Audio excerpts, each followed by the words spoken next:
जय राधा माधव कुंज बिहारी।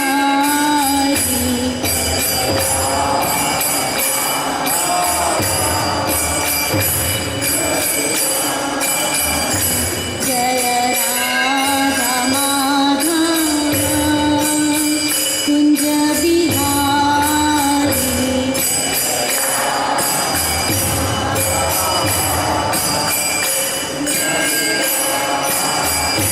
जय गोपी जन वल्लभ गिरिवरधारी।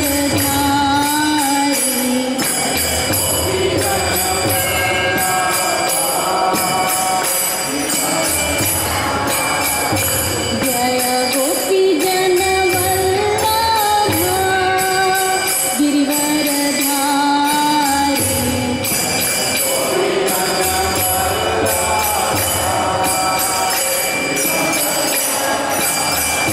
जय यशोदानन्दन व्रज जनरञ्जन।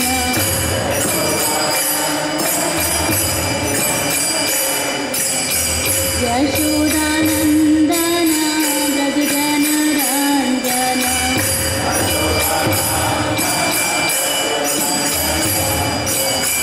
यमुना तीरावनचारी।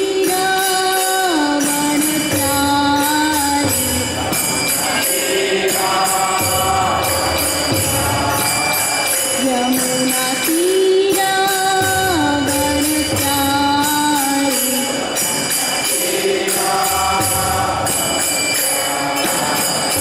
हरे कृष्णा कृष्णा कृष्णा हरे हरे, हरे राम राम राम हरे हरे।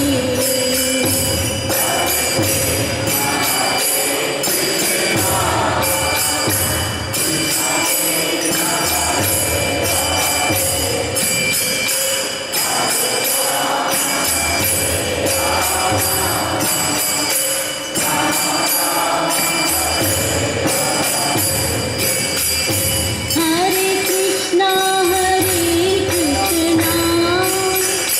कृष्णा कृष्णा हरे हरे, हरे राम राम राम हरे हरे। हरे कृष्णा कृष्णा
निताय गौर प्रेमानंदे, निताय गौर प्रेमानंदे, निताय गौर प्रेमानंदे।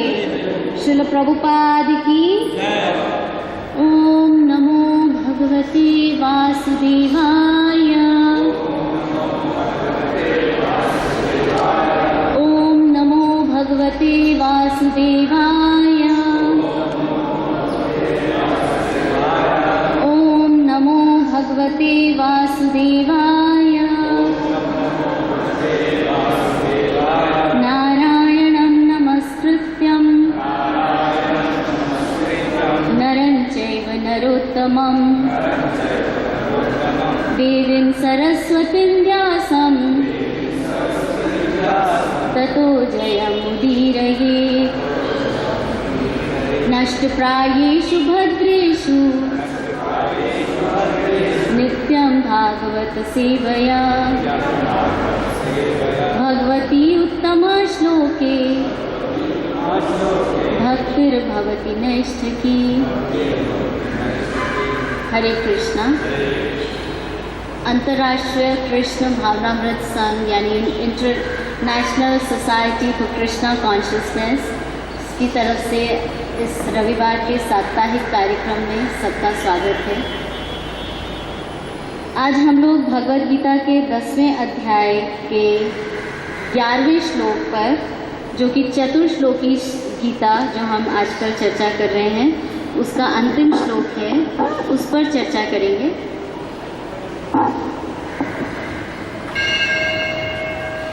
श्लोक इस प्रकार है, एक बार मैं पढ़ती हूँ, उसके बाद आप लोग भी दोहराइएगा।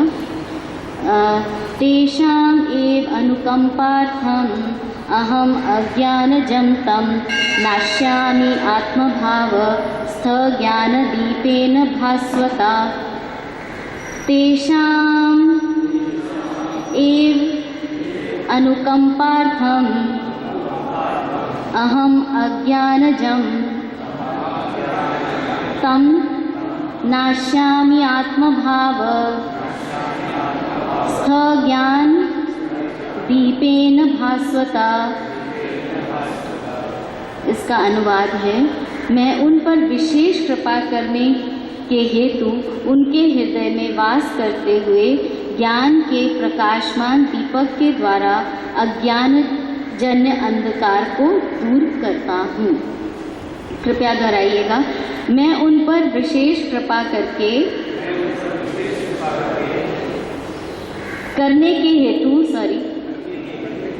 उनके हृदयों में वास करते हुए ज्ञान के प्रकाशमान दीपक के द्वारा अज्ञानजन्य अंधकार को दूर करता हूँ। तात्पर्य श्रील प्रभुपाद द्वारा। श्रील प्रभुपाद की जब भगवान चैतन्य बनारस में हरे कृष्ण महामंत्र के कीर्तन का प्रवर्तन कर रहे थे तो हजारों लोग उनका अनुसरण कर रहे थे। तत्कालीन बनारस के अत्यंत प्रभावशाली एवं विद्वान प्रकाशानंद सरस्वती उनको भावुक कहकर उनका उपहास करने लगे। कभी कभी भक्तों की आलोचना दार्शनिक यह सोचकर करते हैं कि भक्तगण अंधकार में हैं और दार्शनिक दृष्टि से भोले भाले भावुक हैं, किंतु यह तथ्य नहीं है। ऐसे अनेक बड़े बड़े विद्वान पुरुष हैं जिनके भक्ति का दर्शन प्रस्तुत किया है, किंतु यदि कोई भक्त उनके इस साहित्य का या अपने गुरु का लाभ न भी उठाए और यदि वह अपनी भक्ति में एक निष्ठ रहे तो उसके अंतर में कृष्ण स्वयं उसकी सहायता करते हैं। अतः कृष्ण भावनामृत में रत एकनिष्ठ भक्त ज्ञान रहित नहीं हो सकता। इसके लिए इतनी ही योग्यता चाहिए कि वह पूर्ण कृष्ण भावनामृत में रहकर भक्ति संपन्न करता रहे। आधुनिक दार्शनिकों का विचार है कि बिना विवेक के शुद्ध ज्ञान प्राप्त नहीं किया जा सकता। उनके लिए भगवान का उत्तर है, जो लोग शुद्ध भक्ति में रत हैं, भले ही वह पर्याप्त शिक्षित न हो तथा वैदिक नियमों के पूर्णतया अवगत न हो, किंतु भगवान उनकी सहायता करते हैं, जैसा कि इस श्लोक में बताया गया है। भगवान अर्जुन को बताते हैं कि एकमात्र चिंतन से परम सत्य भगवान को समझ पाना असंभव है। एकमात्र चिंतन से परम सत्य भगवान को समझ पाना असंभव है, क्योंकि भगवान इतने महान हैं कि कोरे मानसिक प्रयास से उन्हें न तो जाना जा सकता है, न ही प्राप्त किया जा सकता है। भले ही कई लाखों वर्षों तक चिंतन करता रहे, किंतु यदि भक्ति नहीं करता, यदि वह परम सत्य का प्रेमी नहीं है, तो उसे कभी भी कृष्ण या परम सत्य समझ में नहीं आएंगे।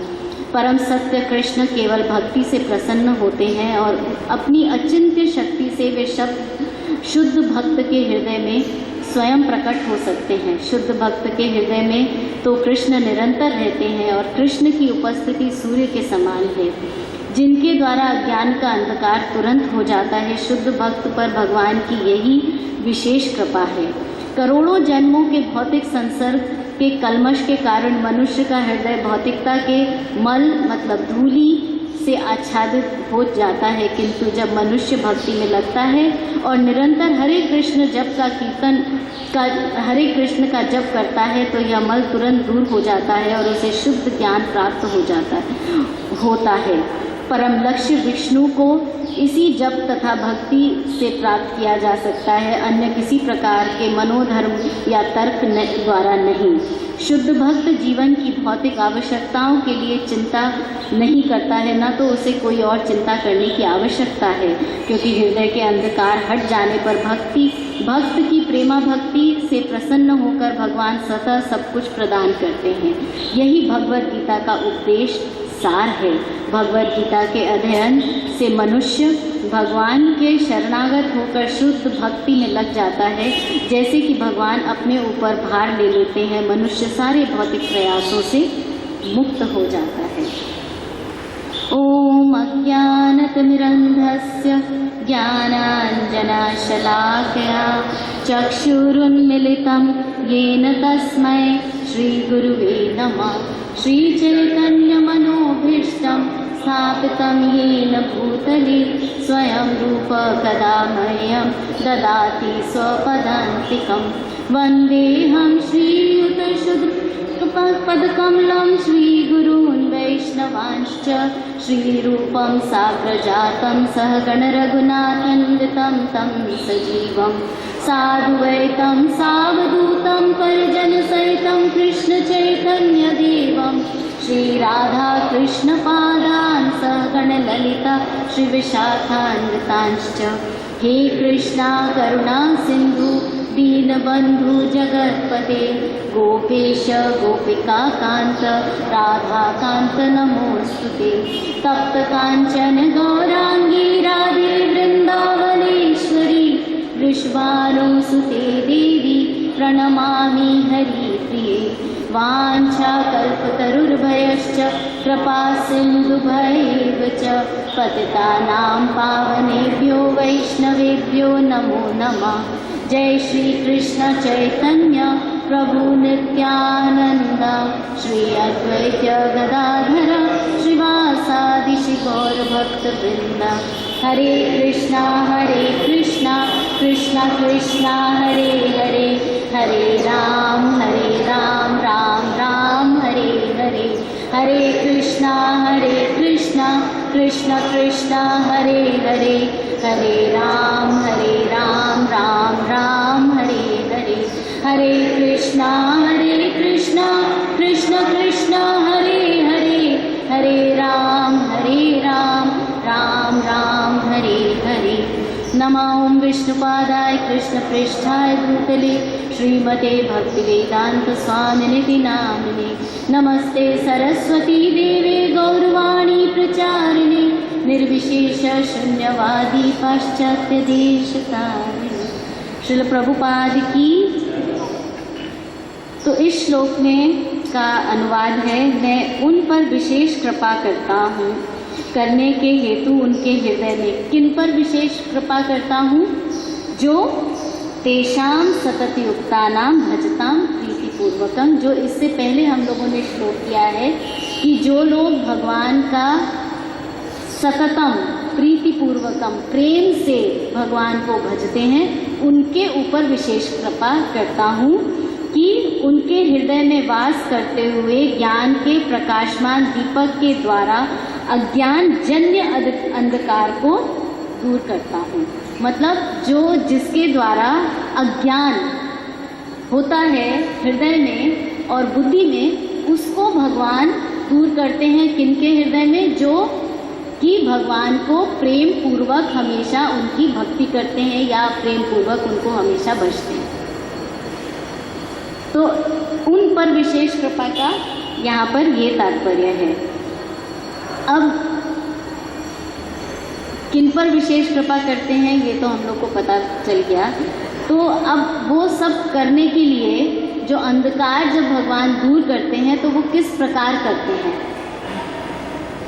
हम लोग ने पिछले वीक भी ये डिस्कस किया था। भगवान सामने स्वयं से आके ये सब कुछ नहीं करते हैं। भगवान हमारे हृदय में ज्ञान का, बुद्धि में ज्ञान का प्रकाश करते हैं, जिससे कि हम लोगों को सब कुछ साफ साफ दिखने लगता है। क्योंकि हम लोग इस भौतिक जगत में रहकर सब कुछ भूल गए हैं, तो उसको हम लोगों को देखिए, कई बार क्या होता है कि हम लोग अपने आप को जब शीशे में, दर्पण में, मिरर में देखते हैं तो ऐसा इसलिए नहीं होता है कि हमने देखा है तो हम इसीलिए कि हम अपने बाल ठीक करें, कपड़े ठीक करें, इसलिए वहाँ पे खड़े होते हैं, नहीं। बट इंसिडेंटली भी अगर हम शीशे को देखते हैं तो हम ऑटोमेटिकली देखते हैं बाल वाल ठीक नहीं है, ये कपड़े ठीक नहीं है, वो अपने आप को ठीक करना शुरू कर देते हैं। तो क्या होता है कि उस टाइम जो है हम लोग अपने आप को, क्योंकि ये शरीर मानते हैं, तो वो ऑटोमेटिकली हमारा जो हाव भाव है उसके हिसाब से बदलने चलते। उसके लिए हमें खास कुछ सोचना नहीं पड़ता है। It is just very automatic कि शीशे के सामने खड़े हुए हैं और अपने बाल वाल सब ठीक करना शुरू कर देते हैं। तो उस टाइम क्योंकि हम लोग क्या होता है, उस टाइम हम अपने अस्तित्व को भूल जाते हैं। यहाँ पर ये नहीं कह रहे हैं कि भक्ति में प्रगति करने के लिए शीशे को देखना बंद कर दीजिए, नहीं, ऐसी बात नहीं है। लेकिन बहुत ज़्यादा जब हम अपने शरीर के साथ अपना संबंध, अपने आप को जब ये शरीर मानने लगते हैं तो शीशे को हम लोग फिर बहुत ज़्यादा देखते हैं, फिर उससे हम बहुत ज़्यादा कनेक्ट हो जाते हैं कि this is what I am, मैं ऐसा दिखता हूँ, मैं यही हूँ, मैं ये शरीर हूँ, मैं आत्मा नहीं हूँ। तो हम अपने अस्तित्व को भूल जाते हैं, उससे दूर भागने लगते हैं। तो इसलिए ऐसा नहीं है कि फिर वही इसमें बहुत सुंदर एक प्रभु जी का लेक्चर है, उसको पढ़ा और सुना, तो उसमें उन्होंने बार बार यही कि ऐसा नहीं है कि भक्त को शीशा देखना बंद कर देना चाहिए, ना ना, ऐसा बिल्कुल भी नहीं है। लेकिन अपने अस्तित्व को नहीं भूलना चाहिए कि मैं यह आत्मा हूँ, मैं यह शरीर नहीं हूँ। बस सिर्फ इतना ध्यान देने योग्य बात है। साफ सुथरा रहना चाहिए, अच्छा दिखना चाहिए, भगवान के भक्त हैं, कोई ऐसे वैसे नहीं है, परंतु अपने आप को उस शरीर के साथ जोड़कर अपने आप को, वो शरीर हमें अपने आप को नहीं मानना है। बस सिर्फ इतनी ही चेतावनी है। ये चेतावनी दी गई है कि भक्त को अपने आप को शरीर नहीं मानना है या किसी भी जीव को, क्योंकि हम सब जीव हैं। हम लोग सब ये पहले अध्यायों में, दूसरे में, तीसरे में, चौथे में बार बार पढ़ चुके हैं कि हम लोग ये शरीर नहीं हैं, हम आत्मा हैं, भगवान के अंश हैं। तो इसलिए उसको याद रखना है हमें, और ये हमें भूलना नहीं है। तो भौतिक जगत में क्या होता है, इतनी परेशानियाँ, इतनी टेंशन है हम लोगों को कि हम लोग कई बार उनसे इतनी जोर से घिर जाते हैं और भटक जाते हैं, और इसके वजह से हमारा आत्मविश्वास, हमारा कॉन्फिडेंस ही कम हो जाता है। जब कॉन्फिडेंस कम हो जाता है तो क्या होता है, हीन भावना जागृत होने लगती है। तो ऐसे आंतरिक अंधकार और परेशानियों का जो उपाय है वो कहाँ पर है, भगवान के उपदेश में, भगवद गीता में। भगवद गीता को इसीलिए इंस्ट्रक्शन मैनुअल कहा गया है इस शरीर के लिए, कि भगवान ने जैसा जैसा कहा है वैसा वैसा करेंगे तो इस भव सागर के अंदर हम बार बार गोते नहीं लगाएंगे, बार बार हमें इसके चक्कर में नहीं पड़ना पड़ेगा। तो भगवद गीता से क्या होता है, हमारी बुद्धि के लिए प्रकाश मिलता है। और बुद्धि का प्रकाश क्या है कि हम यह शरीर नहीं हैं, हम आत्मा हैं। इस बात को हम लोगों को बुद्धि से समझना पड़ता है, मन से क्या समझेंगे, हृदय से ये बात नहीं समझी जाती, ये बात बुद्धि से समझी जाती है। और यही जो ज्ञान है इससे जो है हमको फिर भक्ति में प्रगति करने की, पिछली बार हम लोगों ने ये चर्चा करी थी कि बुद्धि के साथ हृदय का बैलेंस बनाना पड़ेगा भक्ति करने के लिए। तो बैलेंस यही है कि बुद्धि से हमें बार बार अपने आप को ये याद दिलाना है कि हम यह शरीर नहीं हैं, हम आत्मा हैं। तो फिर हृदय हमारा बैलेंस में आ जाएगा, सिंक्रोनाइज हो जाएगा, और फिर हम उस हिसाब से अपने भौतिक कार्य करेंगे। और फिर हमको जो ये भार है, भौतिक परेशानियां जो हैं, इनसे हम लोग बॉक डाउन नहीं होंगे, इनसे हमें फर्क नहीं पड़ेगा, क्योंकि भौतिक जो क्लेश हैं उनको जो है वो आध्यात्मिक ज्ञान से ही दूर किया जा सकता है, और कोई तरीका नहीं है। क्योंकि भौतिक क्लेश जो है वो बार बार हम लोगों को सताएंगे ही सताएंगे। इसका उसका एक ही उपाय है, वो है कि भगवान के बताए हुए उपदेश पर चलना। और फिर उससे ये सब कुछ जब हमें समझ में आएगा तो, क्योंकि कितने भी हम लोगों को परेशानी हो जाए, हम लोगों की आत्मा की हानि नहीं होती है। मन से परेशान हो जाते हैं, शरीर से थक जाते हैं, लेकिन आत्मा एज इट इज रहती है। आत्मा की कोई भी हानि नहीं होती है, कितना भी भौतिक कष्ट हमें सताए।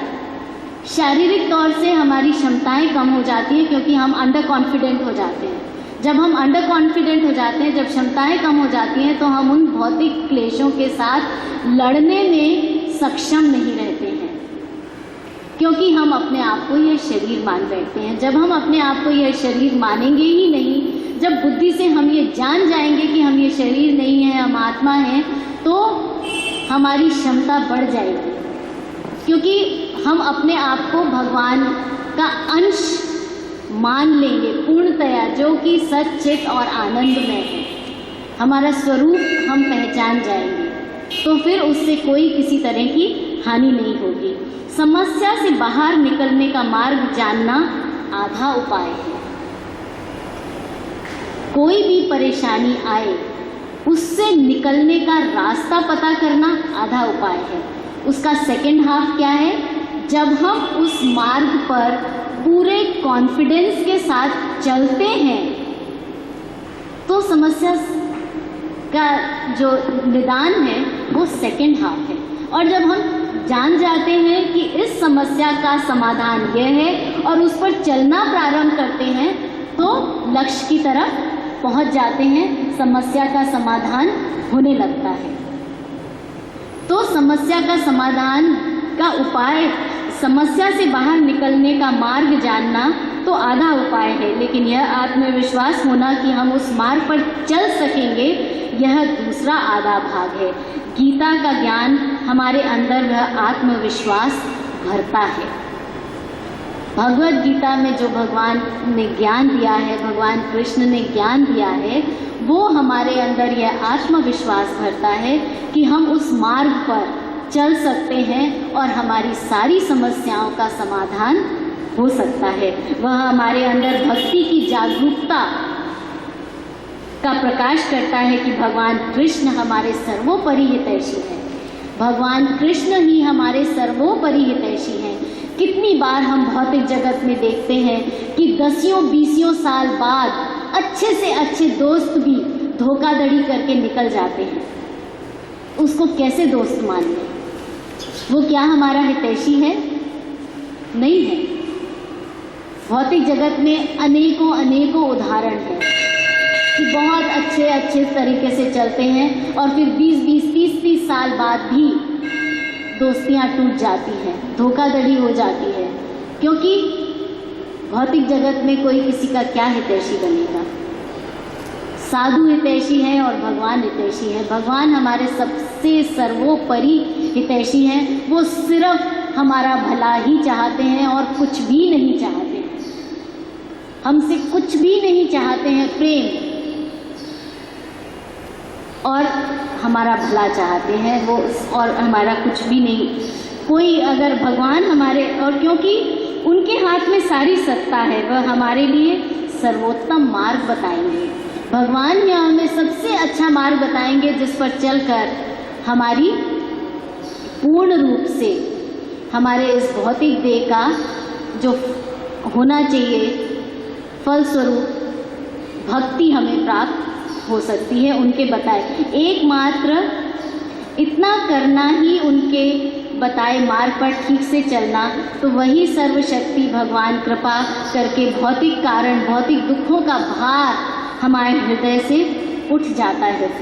फिर जब हमें ये पता चल जाता है कि भगवान हमारे हितैषी हैं, उनके बताए हुए मार्ग पर हम चलने लगते हैं, तो जितना भी भौतिक क्लेश है, जितने भी भौतिक परेशानियां हैं, उनका जो भार हम अपने हृदय पे लेके घूमते हैं, वो हमारे हृदय से उठ जाता है।